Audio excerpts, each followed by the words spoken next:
Escuchamos al asambleísta Lucero. Buenas tardes, estimados colegas asambleístas, pueblo ecuatoriano. Quiero comenzar mi intervención solidarizándome con todas las familias de aquellos seres humanos que perdieron las vidas en las cárceles. Rechazar también como bancada de Pachacuti la intervención de un funcionario del Estado que pretendió desviar la atención y echar la culpa a esta asamblea por lo que sucede en la cárcel. Luego de esto, decirle que estamos conscientes de la crisis económica que atraviesa el país.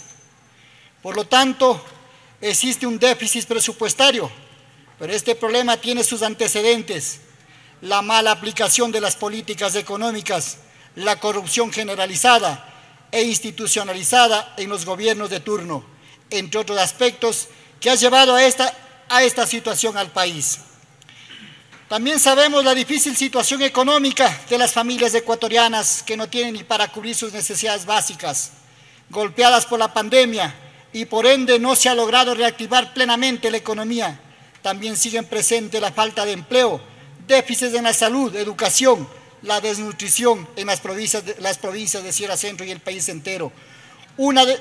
Sumado a ello, la inseguridad y la problemática carcelaria que se ha desatado una grave crisis social.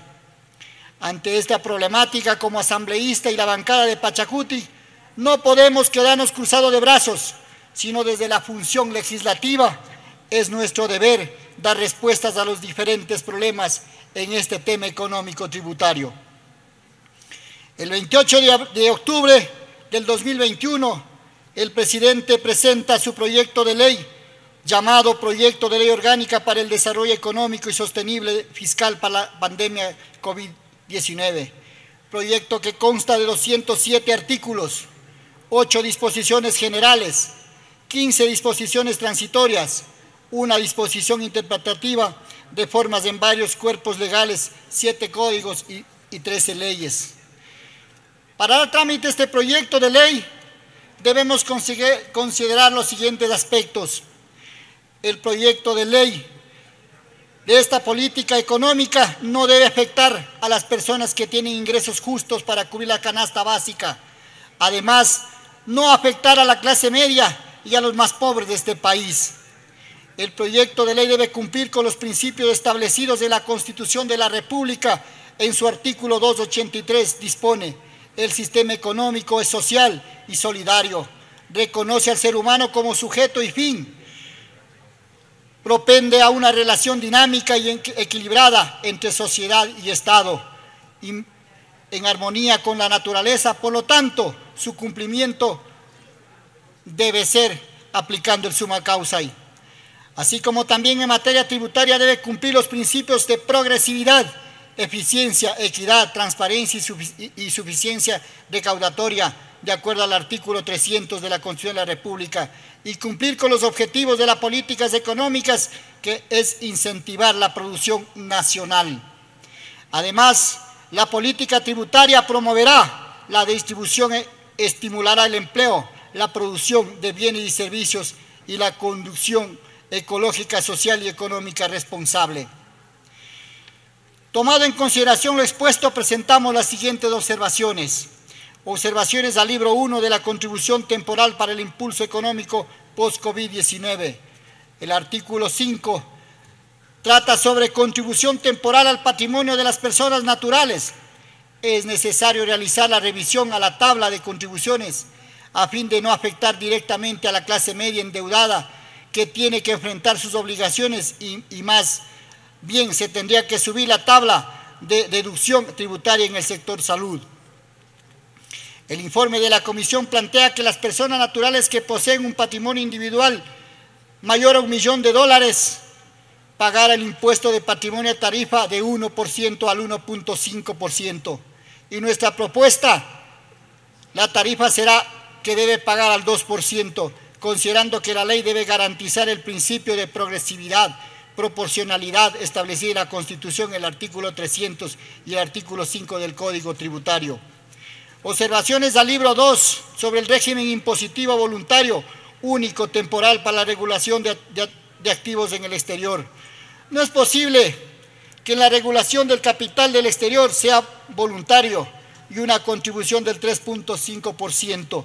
Por ser capital que salieron del país, no pagaron el impuesto a la renta del 25% y el 5% de la salida de divisas. Es decir, ellos no pagaron el 30% y ahora la propuesta del Ejecutivo plantea que la tabla del pago del impuesto sea del 3.5%.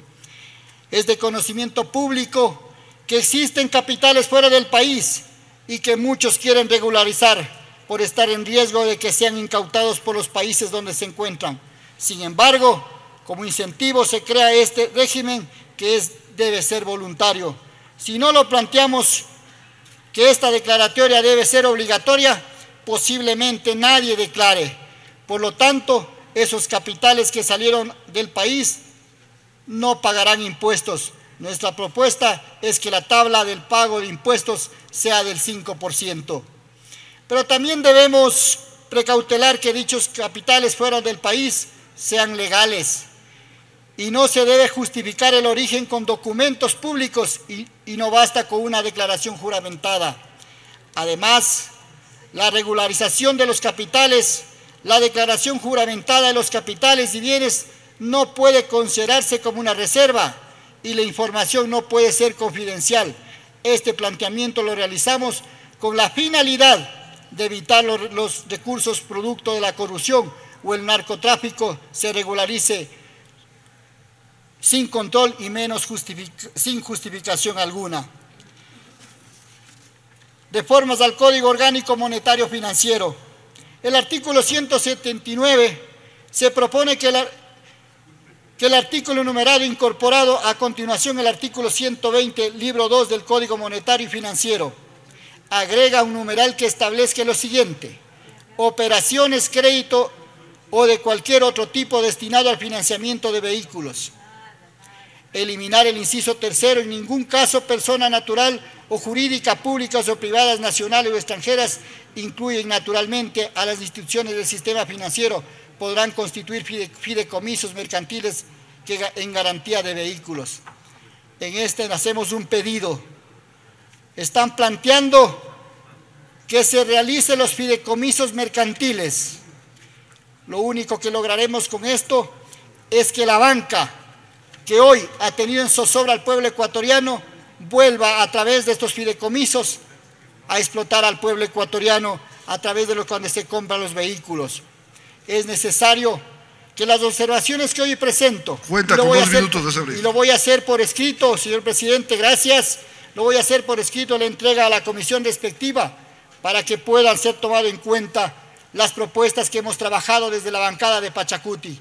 Hoy he enumerado unas par de observaciones, pero en el documento que presentaré por escrito, a nombre de quienes hacemos la bancada de Unidad Plurinacional Pachacuti, aspiramos que desde la comisión respectiva, desde la Presidencia de la República, tengan la voluntad política para escuchar e incorporar las observaciones, las propuestas que hacemos los asambleístas de Pachacuti, y de seguro estas propuestas son recogidas a través de varias reuniones mantenidas desde el equipo de asambleístas, las organizaciones sociales. De esta forma aspiramos y esperamos que este proyecto de ley, que hoy está en su primer debate, recoja todas las observaciones y en el segundo debate podamos presentar al pueblo ecuatoriano una ley alternativa para dinamizar la economía, sin golpear a la clase pobre. Muchas gracias, señor presidente. Asambleísta John Vinuesa tiene la palabra.